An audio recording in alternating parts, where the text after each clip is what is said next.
All right, we are here just to respond basically on this particular question, which one of our followers sent in. It seems she's so worried and so concerned because of the issues she's passing through.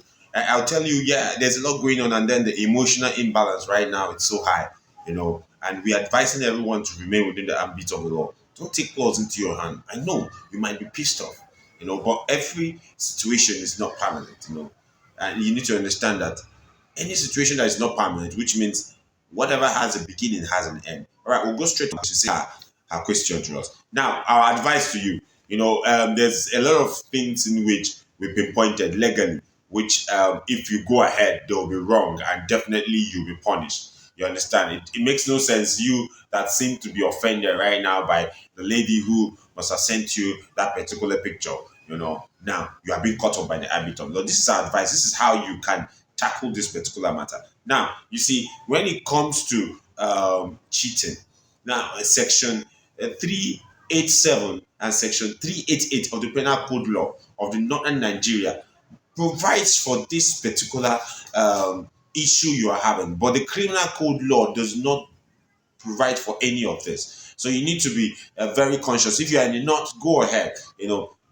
Proceed. You definitely get damages when you seek proper redress. It's a strike law, but under the Criminal Code Law, this kind of provisions are not ascertained.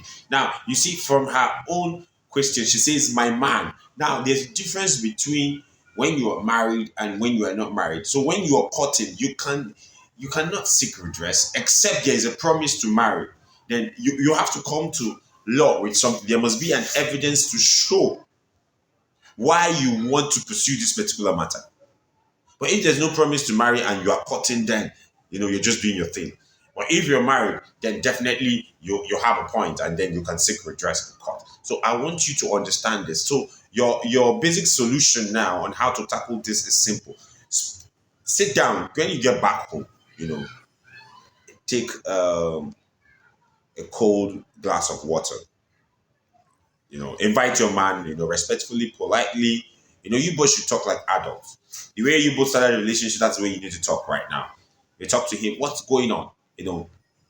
You have to stick with these three questions. Firstly, ask him the question of when, why, and how. These three questions. And don't be upset when you get the response that comes. This response would help you to grow yourself so that he will be attracted to you and not the other person. There must be something that attracted him to her. And now you need to make yourself that attraction, that major focal point for him. You understand? And for the man, talk to her. Don't keep her in the dark. If it is the dress the lady's putting on, tell her how to dress. If she needs to go to the gym, tell her to go to the gym. If she needs to reduce, what she eats, tell her. If she whatever you think would make you attracted to her, tell her. If she has to stop doing makeup, tell her. You have to voice out. I want people to speak out. Speak up. Talk about your concerns. So it's okay. Do you understand? I need people to really, really express themselves positively. That's the way you solve this amicable settlement, because you cannot blame that other lady, because at some point you don't need to blame her, or you can't really blame her. Though they are meant to be blamed because they should know. But how would they know? Did he tell her? Is she aware? Have she found out? Things like this. These are the questions that will keep on running through your mind. There was a consent somewhere. There was an offer and acceptance for them to get, into this entangling thing they are doing. Right? So you need to be very cautious. You don't know if maybe you are the side chick. You don't really know. You're not married. So you need to be cautious how you push for things you are not sure of. In a lady's life, there are two men, always two men present.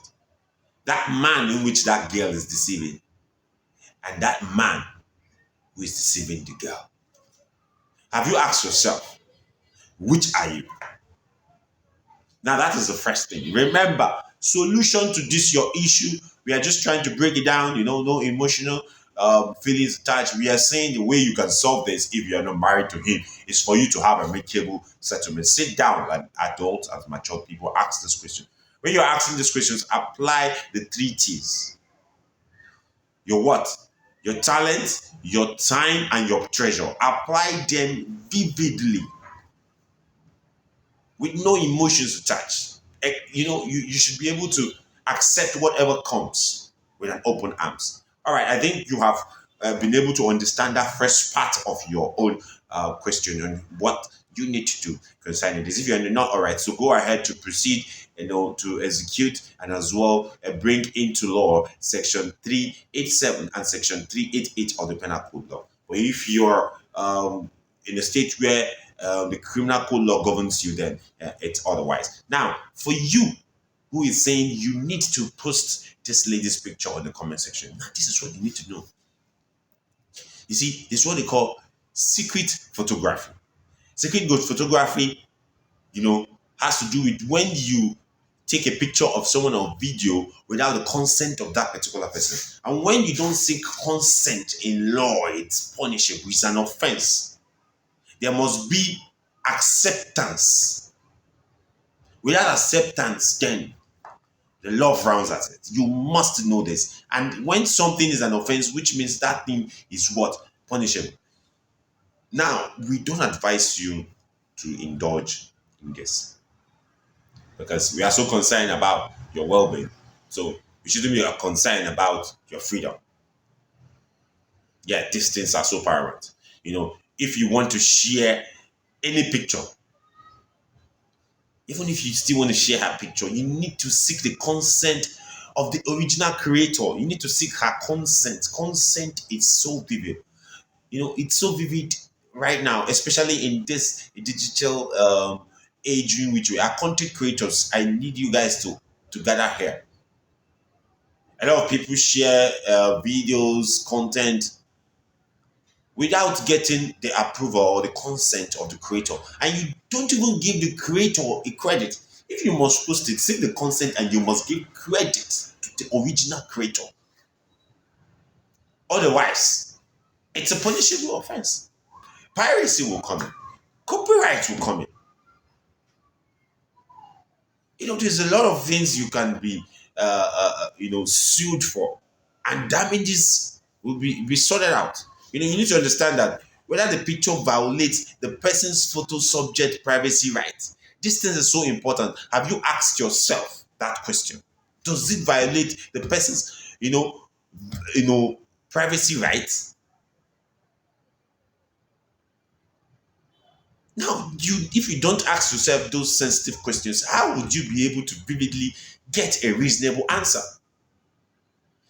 Whether the picture violates the person's photo subject privacy rights.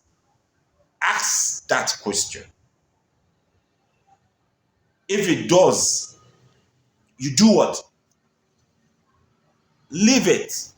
Prevent it from occurring. Don't proceed. Ignore it.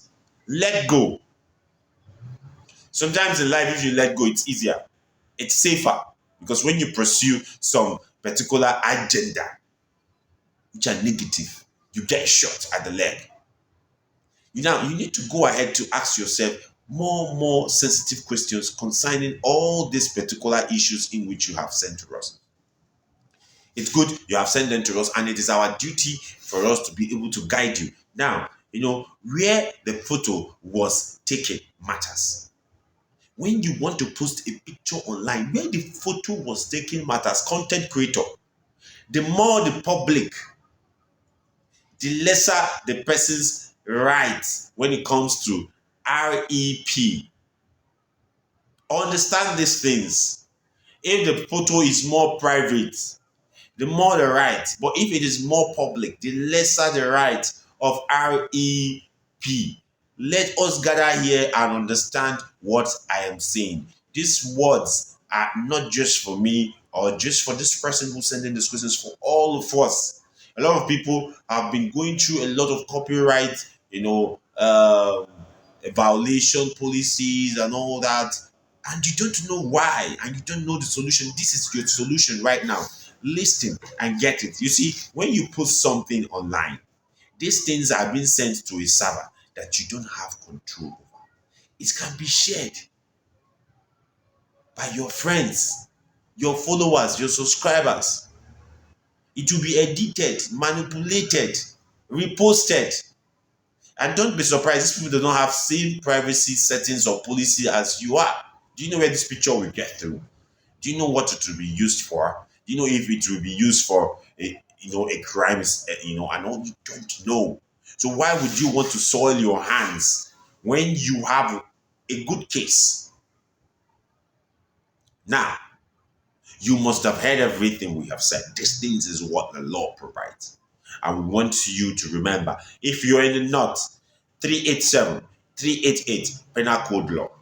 If you are in the state that the criminal code law covers, then it does not apply to you. If you're married, then you can get something out of it. It's a strike law. Yes, you can get damages under adultery and all that. Yes. For you posting that photo in the comment section, don't go ahead. Don't go ahead. If you do, she has a sound legal team. It will be a different story. And we don't want to get a situation whereby you would have issues concern.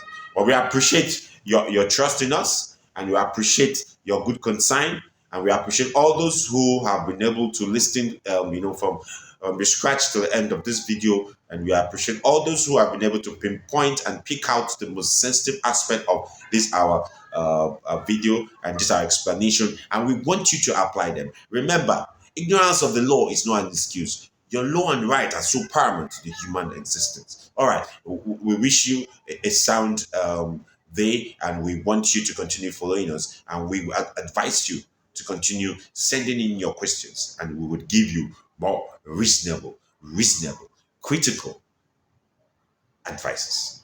Remember, stay within the ambit of the law. Ignorance of the law, it's not an excuse. All right.